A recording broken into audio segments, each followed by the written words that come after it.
Dear student, आपको मैं GST में रिटर्न पढ़ा रही हूँ। ये आज रिटर्न का पार्ट 2 है। कल मैंने आपको जीएसटी R2 तक पढ़ाया था कि कौन कौन जीएसटी R1 और जीएसटी R2 क्या होता है।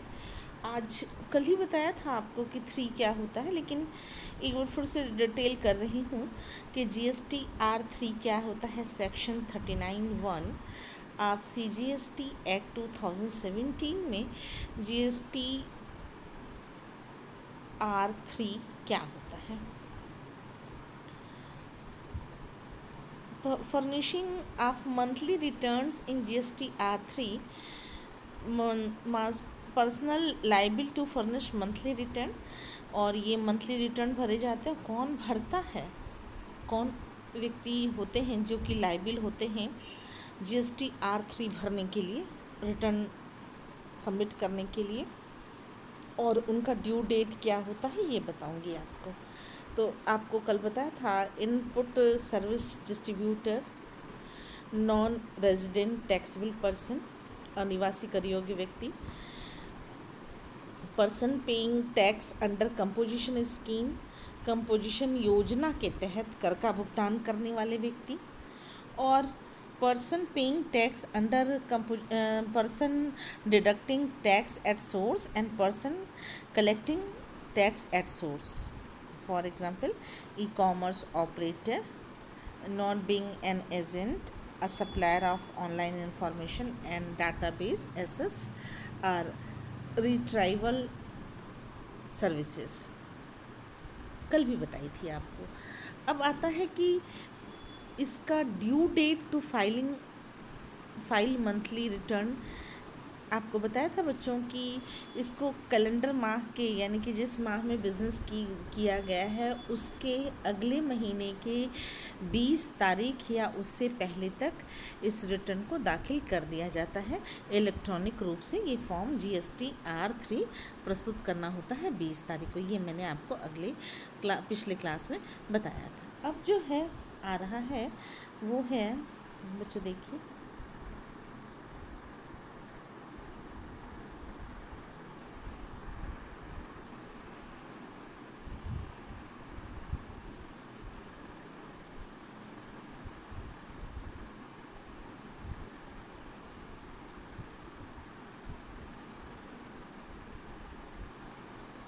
Particulars and due date of filing. तो आपको ये क्लियर है कि 20 तारीख तक।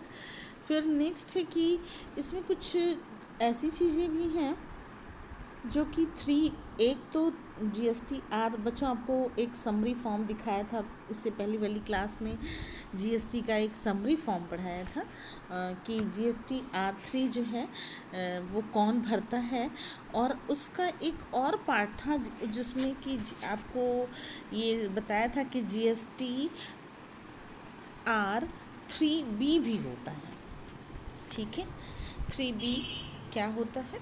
Since government has deferred filing of GST R2 and 3, a new return was introduced in form of GST R3। कहने का मतलब कि चूँकि सरकार ने GST R2 एवं R3 को दाखिल करने को स्थगित कर दिया, अगर डिफ़र्ड कर दिया, तो एक नया रिटर्न GST R3 के रूप में पेश किया जाता है, मतलब जमा किया जाता है, सबमिट किया जाता है। जो GST के तहत इस एकत्र करने के लिए एक तंत्र होता है जो कि अगले महीने के बिज़नेस के अगले महीने में जो करदाता बिज़नेस कर रहा है उसके जिस महीने में ये बिज़नेस कर रहा है उसके अगले महीने के 20 तारीख तक इसको सबमिट किया जाता है। और जिस फॉर्म पर बच्चों इसको सबमिट किया जाता है वो फॉर्म जो होता है उसको बोलते हैं GST R3B। इसमें late fee for delay in filing GST R3B is rupees per day. मतलब करने का सेंस कि लेट पेमेंट लगता है 20 रुपये पर डे अगर नहीं भरा गया तो। नील रिटर्न होने के बावजूद भी, कहने का मतलब GSTR3 दाखिल करने में देरी के लिए विलंब शुल्क जो है वो प्रतिदिन 20 रुपये है। शून्य रिटर्न के लिए अर्थात यदि कोई आउटपुट आपूर्ति नहीं है, कोई देय नहीं है या कहने का सेंस बच्चों आप समझिए कि जब कोई रिटर्न आपका नहीं, कोई लाइबिलिटी क्रिएट नहीं होती तो 20 रुपीज़ लगता है। लेकिन अगर कोई लाइबिलिटी है तो इन अदर केस का मतलब कोई लाइबिलिटी अगर है तो 50 रुपये 50 रुपीज़ पर डे लगता है। ठीक, देखिए एक नोट दिया हुआ है। नोट क्या है? Initially, when GSTR3 was introduced, it was treated as a statement and not as a return. However, the government made amendment in Rule 61 and notified GST3B as a return with effect from 1/1/2017। ये जो note दिया हुआ है इसकी meaning है कि शुरुआत में जब GSTR3 लागू किया गया था, GSTR3B लागू किया गया था तो एक विवरण के रूप में माना गया था। इसे एक विवरण के रूप में, एक पर्टिकुलर्स के रूप में माना गया था, ना कि एक रिटर्न के रूप में था। लेकिन जब सरकार के नियमों में हमेशा अमेंडमेंट होने लगे तो GSTR3B को एक रिटर्न के रूप में अधिसूचित कर दिया गया, यानी कि अब उसको नोटिफाइड कर दिया गया है कि GSTR3 भी भरा जाएगा। बच्चों आपको एक कल जब समरी पढ़ा रहे थे तो उसमें आपसे कहा था कि GST3 जो है वो तो भरा ही जाएगा। अगर उससे संबंधित कुछ चीज़ें छूट जाती हैं तो ये GST सभी करदाता द्वारा टैक्स के भुगतान की प्रस्तुति के लिए चाहे वो किसी भी तरीके का होगा, टैक्स पेयर वो चाहे किसी भी तरीके का बिजनेस करता होगा वो 3B भरेगा ही भरेगा। ठीक है, नेक्स्ट बच्चों जो 15.7 है उसको देखिए।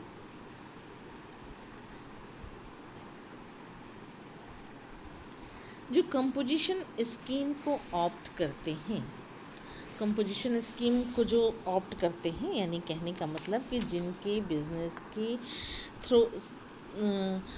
थ्रेशहोल्ड सीमा जो है वो 1.5 करोड़ से कम या 1.5 करोड़ तक है तो वो कंपोजिशन स्कीम को ऑप्ट करते हैं और उनको अपने बिजनेस में कंपोजिशन डीलर्स जो होते हैं उनको वो जो है वो भी इलेक्ट्रॉनिक रूप से एक साल में 4 बार यानी कि क्वार्टरली वो GST पे करते हैं, और जिसको त्रैमासिक कहते हैं, क्वार्टरली GST पे करते हैं।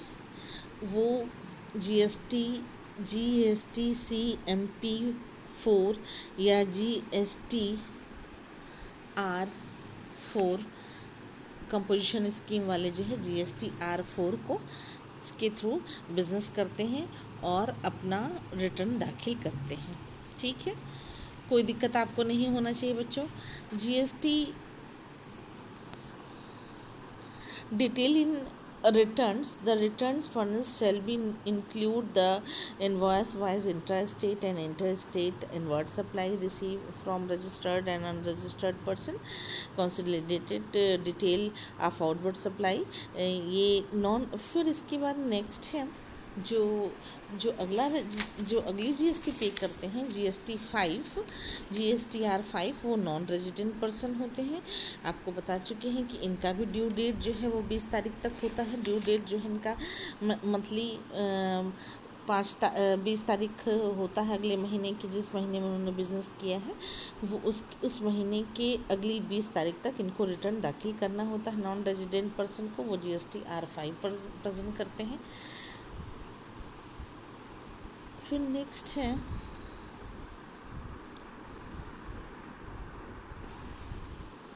मुझे देखिए applicable and periodicity of new returns।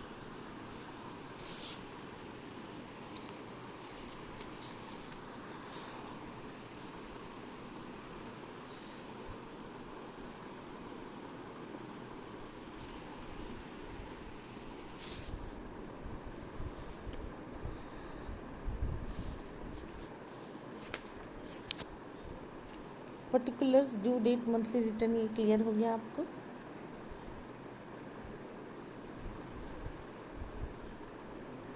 Composition scheme भी आपको क्लियर हो गया, नॉन रेजिडेंट भी हो गया आपको, मंथली रिटर्न सबमिटेड भी।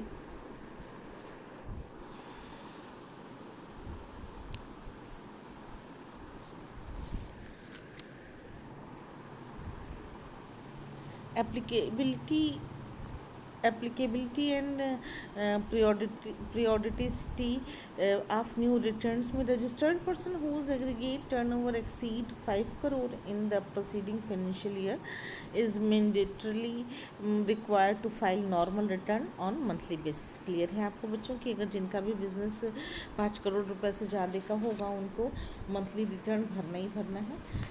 ये बहुत ही ज़रूरी है उनको भरना, क्योंकि आपको बता दूं कि जो भी जिनका भी बिज़नेस अब 5 करोड़ रुपए से न्यू जो भी एक पंजीकृत व्यक्ति जिसका कुल कारोबार एक वित्तीय वर्ष में 5 करोड़ से अधिक है तो उसको अनिवार्य रूप से मासिक आधार पर रिटर्न दाखिल करना ही पड़ेगा। कुछ कुल कारोबार 5 करोड़ से अधिक नहीं होने के मामले में उसके पास या तो तिमाही या तो मासिक रिटर्न भरना होगा। ठीक है, अब इसमें बच्चों देखिए एक कॉलम बना करके दिया हुआ है कि क्वार्टरली कौन भरता है जीएसटी R1 और किसका बिजनेस जो है वो 5 करोड़, ये आपके लिए भी इम्पॉर्टेंट है। और ये देखिए इस तरीके से एक टेबल बना हुआ है बच्चों, देखिए ये टेबल बना है और ये टेबल ये शो करता है टेबल कि जीएसटी जो देखिए ये जो नए जीएसटी रिटर्न के तहत व्यापार की विशेषताओं को सारणीबद्ध किया गया है, एक टेबुलेशन फॉर्म में प्रेजेंट किया गया है कि पीरियोडिसिटी क्या, periodicity of return, aggregate turnover, type of outward supply, B2B, B2C, exporters, special economic zone suppliers, deemed exporter, nil rated exempted और नॉन, ये इसके लिए दिया हुआ है कि कौन कौन कब कब भरता है। तो ये देखिए ये आपको बना करके दिया हुआ है टेबल कि नॉर्मल जीएसटी रिटर्न क्या होता है, नॉर्मल जीएसटी R1, R2 और R3 तीनों के लिए दिया हुआ है और ये कब कब भरा जाता है और बिजनेस इनका किस किस तरीके से होता है, ये आपको ग्राफ बना करके दिया हुआ है। मुझे थोड़ा सा और छोटा कर रही हूँ पर आप देखिए ज़रा।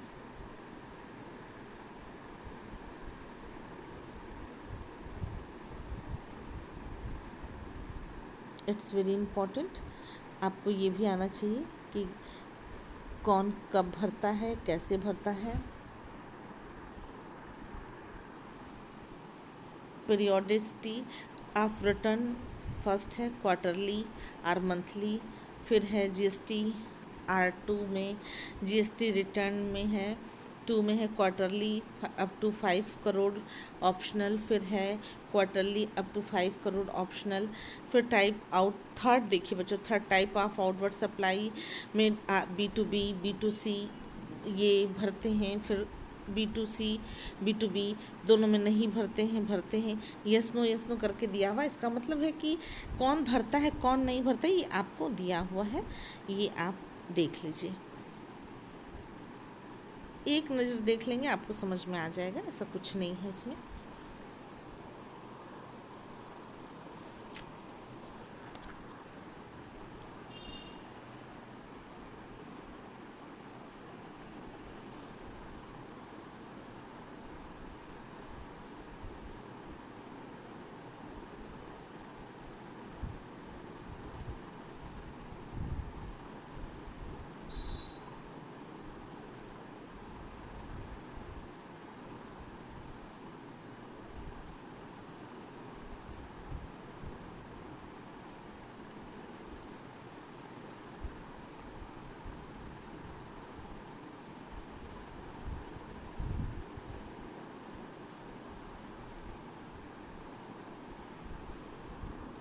मुझे एक बार समराइज़ कर रही हूँ, जीएसटी प्रैक्टिशनर भी होते हैं जो कि जीएसटी प्रैक्टिशनर्स जो होते हैं वो कैसे भरते हैं, उनके प्रैक्टिशनर्स जो होते हैं वो कैसे रिटर्न दाखिल करते हैं, ये भी आपको बता दूँ। जो जीएसटी प्रैक्टिशनर्स होते हैं उनकी मीनिंग थी, उनका कहना उनके लिए होता ही है कि जीएसटी एंड उनको भी एक आईडी, उनको भी एक प्रोवाइड किया जाता है सेपरेट यूज़र आईडी और एंड पासवर्ड, जो कि जीएसटी प्रैक्टिशनर्स के नाम पर होता है। और ये भी अपने क्लाइंट के थ्रू वो टैक्स पे करते हैं। और इसमें जो है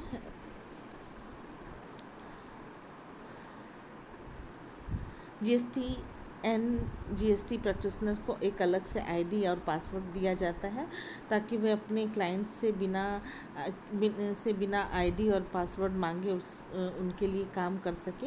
जीएसटी कानून के तहत वे करदाताओं की तरफ से वे सभी काम कर सकते हैं जिनकी कानून में अनुमति दी गई है।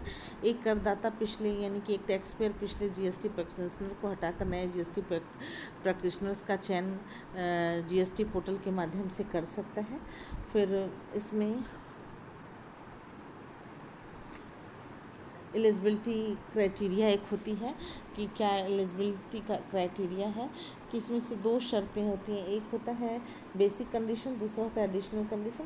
तो कहने का सेंस हमको सिर्फ इतना आपको बताना है कि जीएसटी प्रैक्टिशनर्स जो हैं वो जब वो अपनी प्रैक्टिस करते हैं तो उसमें उनका एक अपना अलग से यूनिक आईडी नंबर होता है। उसमें वो मान लीजिए जैसे ऐसे समझिए कि प्रैक्टिशनर्स की मीनिंग यहाँ पर सीए से है। सीए अगर किसी का रिटर्न दाखिल कर रहा है तो उसको ट्रेडर के आईडी से कोई मतलब नहीं है, वो अपने आईडी से ही ट्रेडर का टैक्स वो पूरा बनाएगा, लायबिलिटी क्रिएट करेगा और ट्रेडर जो है उस लायबिलिटी को सरकार के पास जमा करेगा। बस इतना समझ लीजिए, ज़्यादा उलझने की ज़रूरत नहीं है बच्चों। इससे क्वेश्चन आते हैं जो वो ये आता है कि हु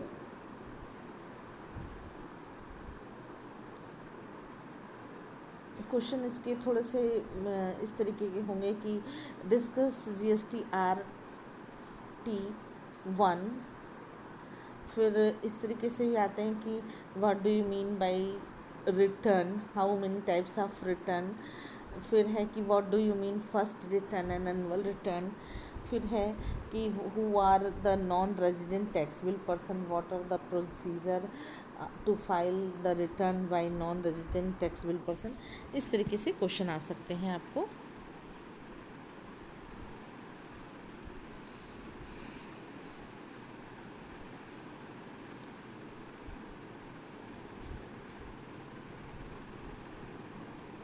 मल्टीपल चॉइस के क्वेश्चंस भी हैं, लेकिन मल्टीपल चॉइस के क्वेश्चन नहीं आएंगे आपको, ट्रू एंड फॉल्स के क्वेश्चंस आएंगे बच्चों कि जीएसटी रिटर्न जीएसटी R1 कौन फाइल करता है, R2 कौन फाइल करता है। जैसे क्वेश्चन है कि all the returns are to filed online. Question है all the returns are to filed online. Returns can be filed by using any three of the method GSTN portal, offline utilities provided by GSTN, GST सुविधा providers जिसको GSPS कहते हैं।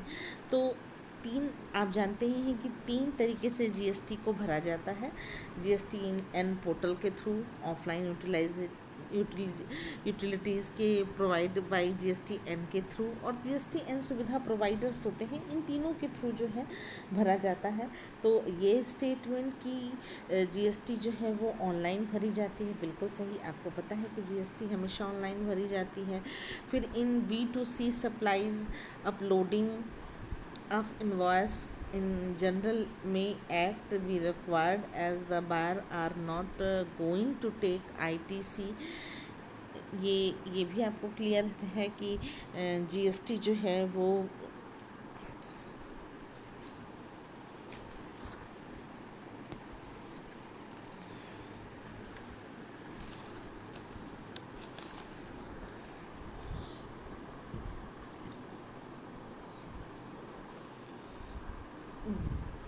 ये भी true होगा, ये statement भी ट्रू ही होगा।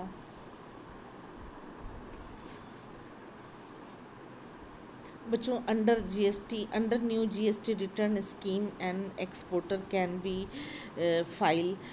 अब कौन सा फाइल किया जाता है? GST under new GST return scheme and exporter can be file GST RET 1। तो ट्रू होगा आंसर, क्योंकि उसको GST-R1, जब कोई भी नया ट्रेडर होता है तो उसको GST-R1 ही GST-R1 ही वो प्रेजेंट करता है, रिटर्न फाइल करता है। तो इस तरीके से आपको 20 नंबर के क्वेश्चन में भी आ सकता है ये, और 2 नंबर और शॉर्ट नोट में भी आ सकता है। आप तैयार कर लीजिएगा, कोई दिक्कत होगी तो फिर हमसे कॉल करके पूछिएगा।